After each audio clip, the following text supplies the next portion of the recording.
Hi friends, welcome from Luca. I'm here with Gregor, the CEO of XLAB. You probably heard about Steampunk Spotter, and please introduce yourself. Hello, my name is Gregor, and like Luca said, I'm coming from company XLAB, and we are building a tool that will help you analyze your Ansible Playbooks. It's called Steampunk Spotter.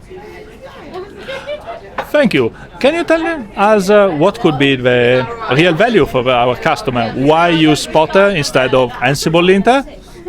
So one of the main advantages of Spotter is that it understands the context of the playbook that you're writing. So it's really helping you understand what's going on underneath. It has an extensive knowledge database of all the different modules, of all the different Ansible collections, so that you can use it to help you, let's say, upgrade your Ansible playbooks from, version 2.7 to version 2.14. It will help you understand the changes that you need to do in order to make your playbooks maintainable and supportable throughout the time. So that's one of the main advantages of Spotter. Sounds great. And I heard that there is a free available database of all the resources. Is it true? So Spotter is available as a free application.